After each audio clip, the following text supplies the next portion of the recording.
It all started on a quiet Saturday morning when I was out watering the plants in front of my guest house. I wasn't expecting anything out of the ordinary, but that's when she showed up. Karen, the neighbor known for her loud voice, even louder opinions, and a weird sense of entitlement. She strolled over with her teenage son trailing behind her, acting like they already owned the place.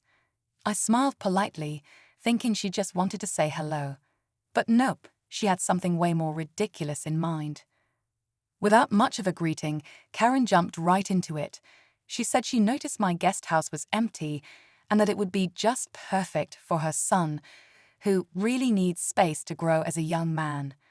I nodded slowly, not sure where this was going, until she said they'd take it, for free asterisk. That's right. Not rent, not even a symbolic dollar. Free, like I was just supposed to hand over property I worked hard for. When I calmly told her no, things spiraled fast. Her son huffed and rolled his eyes while Karen got more aggressive. And before I knew it, she pulled out her phone and said she was calling 911. For what? Because I refused to give away my guest house. What she told the police? You won't believe it. So there I was, standing in my own yard, watching Karen wave her phone around like she was directing traffic. Her voice was loud enough for the whole street to hear. She told the dispatcher I was harassing her and refusing to cooperate during a community agreement. I was stunned. What agreement? This was the first I'd ever heard of it. Meanwhile, her son was pacing around like he owned the place already, even peeking through the guest house windows like he was about to move in. Now, here's some background. I'd spent years fixing up that guest house. It used to be a rundown storage unit when I bought the property. Every spare dollar I had went into repairs, new plumbing, fresh paint, even custom cabinets. It was my little project, something I was proud of. And suddenly, because I wasn't handing it over, I was being treated like I was the problem. Neighbors started peeking through their blinds, curious about the drama unfolding. A few even came out to see what was going on. Karen didn't care. She kept talking, now saying I was endangering her child's future by being unreasonable. It was wild. I didn't know if I should laugh or get ready to defend myself when the cops arrived. And believe me, when they did show up, things got even stranger. When the police finally pulled up, lights flashing but sirens off, Karen instantly switched from aggressive to sweet, like flipping a switch. She waved them over with this exaggerated sigh of relief, acting like she'd just survived some kind of crisis. I stood back, arms crossed, trying to stay calm while she spun this ridiculous story about how I'd promised the guest house to her son, then turned violent when she tried to move forward. Violent. I hadn't even raised my voice. One of the officers walked over to me while the other stayed with Karen. He asked for my side of the story, and I laid it all out, how I'd never offered the house, how she just showed up out of nowhere expecting me to give it away for free, and how I said no. Simple as that. The officer looked at me, nodded slowly, and said something like, "That's what it sounded like to us, but we still have to go through the motions." Meanwhile, a small crowd of neighbors had formed near the sidewalk. Some were filming, others just whispering. One neighbor, Mr. Jenkins, stepped up and quietly told the officers that Karen had tried similar stunts before. I wasn't the first person she'd pressured in the neighborhood. That part, I had no idea, and that changed everything for me. As soon as Mr. Jenkins mentioned Karen's past behavior, one of the officers gave the other a look, like something suddenly clicked. They quietly pulled him aside, probably to get more details. Karen noticed and immediately started raising her voice again, saying I was trying to turn the neighborhood against her, and that she felt threatened. It was like she was throwing everything at the wall, hoping something would stick. Her son, meanwhile, had gone completely quiet, standing awkwardly at the edge of the driveway, avoiding eye contact with everyone. Then, just when things were starting to cool down, Karen walked straight up to the guest house and grabbed the doorknob like she was about to let herself in. I stepped forward, still calm, but firm, and told her to back off. That's when she really lost it. She started shouting about how I was withholding resources from the community and how her son deserved a fresh start. The officers had to step in between us. At that moment, her whole performance seemed to shift again. Now she was crying, saying she felt unsafe and needed to be protected from me.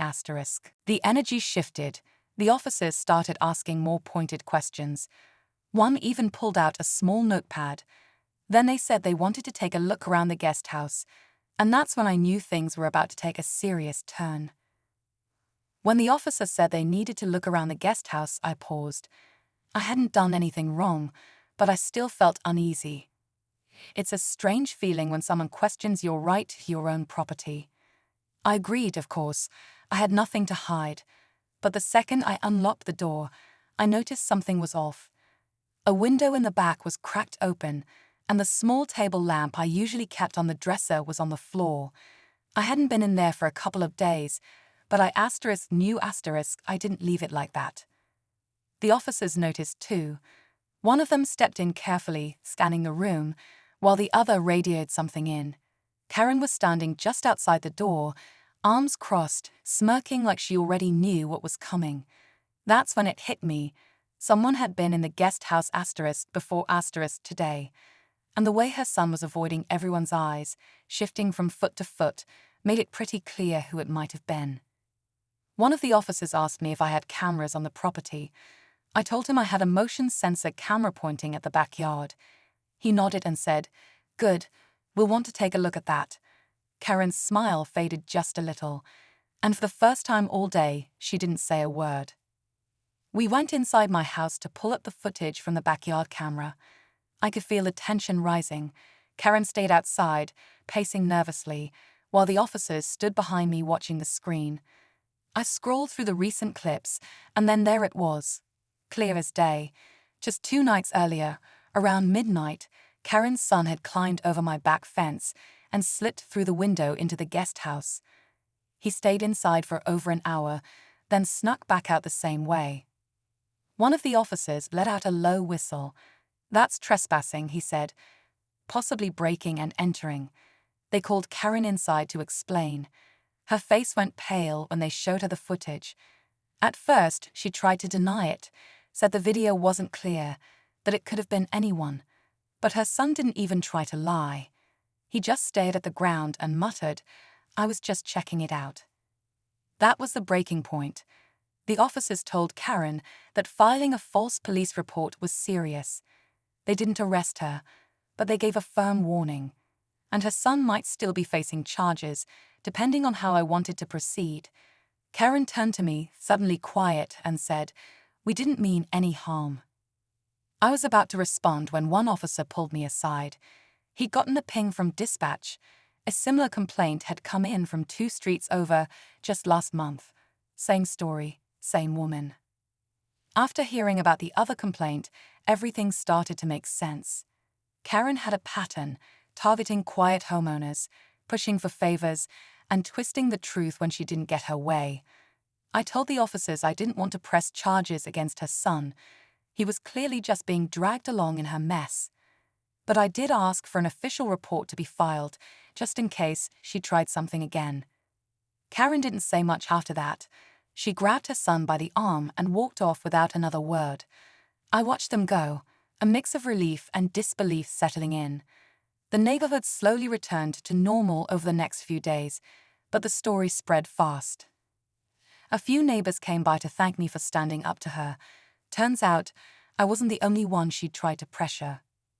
I was about to respond when one officer pulled me aside. He'd gotten a ping from dispatch. A similar complaint had come in from 2 streets over just last month. Same story, same woman. After hearing about the other complaint, everything started to make sense.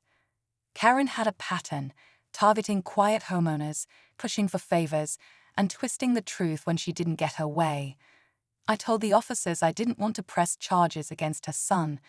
He was clearly just being dragged along in her mess. But I did ask for an official report to be filed, just in case she tried something again. They agreed, thanked me for cooperating, and left with a final warning for her to stay off my property. Karen didn't say much after that. She grabbed her son by the arm and walked off without another word. I watched them go, a mix of relief and disbelief settling in. The neighborhood slowly returned to normal over the next few days, but the story spread fast. A few neighbors came by to thank me for standing up to her. Turns out, I wasn't the only one she'd tried to pressure. If there's one thing I took from all this, it's to trust your gut and stand your ground. No matter how calm someone seems on the surface, manipulation can hide behind a smile. And in the end, protecting your peace is worth every awkward moment it takes.